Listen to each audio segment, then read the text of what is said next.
I'm David. Thank you for joining me in this how to play video of Patchwork. Hopefully you've had a chance to check out our playthrough video and our review video. Patchwork is part of our project to do videos on the top 100 family games according to Board Game Geek users. Patchwork, as of August 2019, is in the top 10 family board games. Behind me is a sample of the top 20. Patchwork is a two-player game where players race to score the most points while they add patches to their quilt.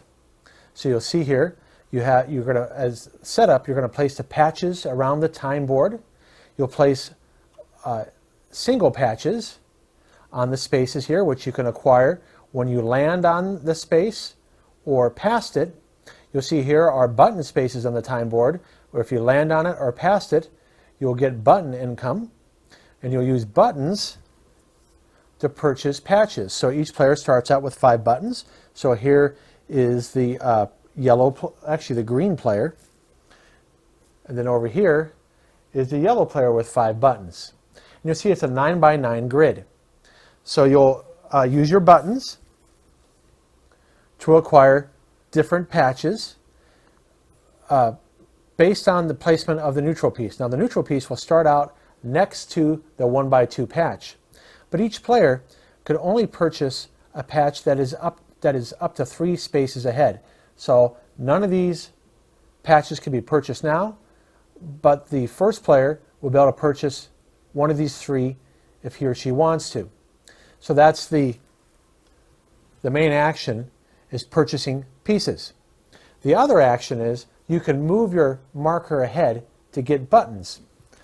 So there are turns are a little different here. So for example, if green was here and yellow was next, well green, say, acquired a 1, 2, 3 time patch, which I'll explain in a moment. Yellow could also acquire a patch, but if yellow doesn't want to do that, can decide to move ahead and go 1, 2, 3, 4. You always move ahead of the piece, and in as many spaces as you move ahead, you get that many buttons as income. So the 2 actions is acquire a patch and add it to your board, your quilt, or move your piece ahead to acquire buttons. So let's talk about how you acquire buttons. So as I mentioned here, the first player can acquire one of these 3 patches if they have enough income. So this first patch here, the first player can acquire for 1 button. Each player starts with 5, so they can afford that, and that player would move 4 spaces ahead on the time track. This patch also costs 1 button, and the player will move 2 spaces ahead as well. This one, though, no player can acquire right now at the beginning of the game because it costs 8 buttons, and they'll move ahead 6 spaces if they were to acquire it. Now you'll notice there's buttons on the patches. That's because when you add it, if you add it to your board and a piece moves past a button space, you'll get as many buttons that are on your quilt, which I'll model here in a minute in a sample turn. Another thing that you got to keep in mind is that players will be trying to acquire this special 7-point tile. Now it's not used as currency. It says if they were to complete a 7x7 area on their quilt, remember they're 9x9, so for instance it could be from this corner to this corner, here and here. As long as everything is filled in here, the first player to do that will get this 7x7 token, I guess, or trophy, and that will be worth 7 points at the end of the game. So again, this is a game to score the most points. But there's one catch. Any spaces that you leave uncovered at the end of the game is worth -2 points. So someone could have all the spaces covered on their board, but they have 5 empty spaces. That's 5 times 2 minus 10 points. So let's say that player had 15 buttons, which is also points at the end of the game. They had this patch here worth 7. And if they had 5 spaces unfilled, they had it like this. Again, I can't show it all right here, but let's say they had 1, 2, 3, 4, 5. They had all this covered up except these 5 spaces. They would be 5 times 2 is -10. So it was 17 22 minus 10 would be 12 points. So when does the game end? When both players reach the end of the time track. Even if yellow gets here first, for instance, and green was back here, green can still acquire patches until he or she gets to the end. Now what do you do with this piece here? When someone acquires a patch, you place the piece next to the patch that is acquired. So for instance, let's say the green player decides to take this one here. That's worth one button, costs one button, sorry, and 2 time tokens. So they'll buy it for 1, move the neutral piece actually next to it first so you don't lose track, and then that player will add it to the board anywhere they want. So when you place a piece, you can't have it hang over, you can't have it overlap other pieces, you can rotate it, flip it over however you want. So let's say that person puts it here. Now they've added this patch, and they'll have to move on the board 2 spaces. Now again, players don't take turns. The next player to move is the person that is behind in time track spaces. So yellow is behind. So yellow looks at the next 3 spaces and can't acquire this one because it costs 8 buttons. None of these right here ahead are going to get them button income. So the yellow player will acquire this for 3 buttons and move ahead 1 space on the time track. So it goes here, move the neutral token here. This gets added to their board. Maybe they're going to try to give themselves some flexibility here and try to create a quilt that maybe goes like this, the 7x7 like this. In fact, they could even place it here if they want and give themselves flexibility in how they want to try to make that 7x7. So it costs 3 buttons. Now you notice yellow hasn't passed green.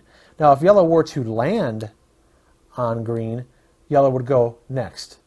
But yellow's behind. So now they look at the next 3 pieces. Now they could acquire this one for 1 because yellow only has 2 buttons left. This one, if it's a misprint, I don't know, but this one's free, it looks like. Maybe it's a misprint. So yellow will take this one because it doesn't cost any buttons and gives them a 1 button income and adds it to the board. Now you can place it over here. They don't have to touch.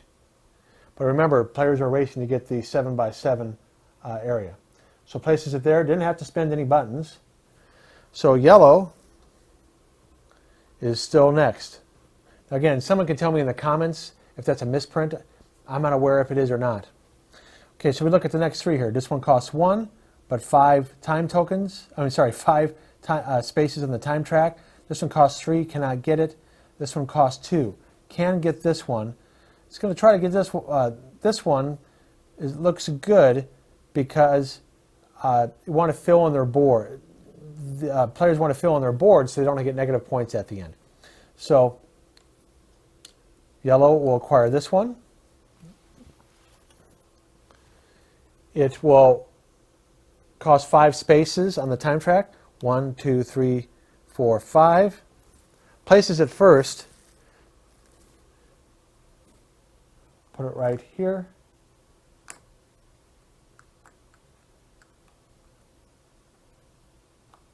Now once a piece is placed, you can't move it.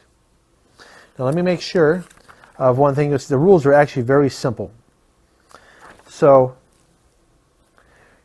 pay for the patch, place the patch on your quilt board, move your time token, which just did, and then you look for any special patches or button income. So notice yellow passed this button. Yellow checks for how many buttons are on their quilt. And wait, did I pay for the cost of that? I did not. So I forgot to pay 1 for it. But now, I show where it is on here. Yellow gets 2 button income for having these 2 buttons on their quilt. So adds 2.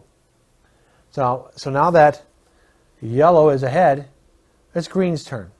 And this will continue until both players reach the end. Now, what are these individual patches here?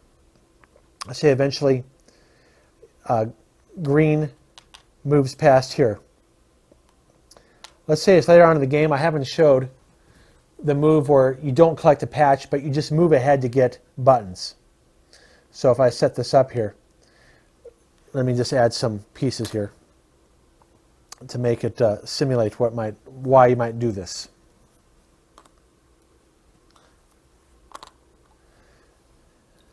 And it'll be further along in the game. Okay, so here's green. I'll move this over just a little bit here. Green doesn't want to take a patch. Green just wants to get this single patch before yellow does.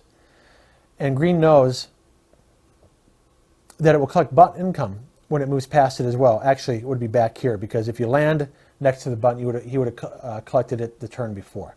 So it'd have to start back here. So green is going to take the move of collect of, it's called advance and receive buttons. So he counts ahead 1, 2, 3, 4. Gets 4 buttons for taking that action. Also looks on his quilt board for passing the button income space. Gets 1, 2, 3, 4. Gets 4 more. And then, because he landed next to or past the single patch space, gets to add it to his board, because that would be the only way to fill this in. There are no, you'll notice there's no single patches around the time board here. So he would add it right here. Again, the game would continue until both players reached the middle, and these patches would have been acquired by then.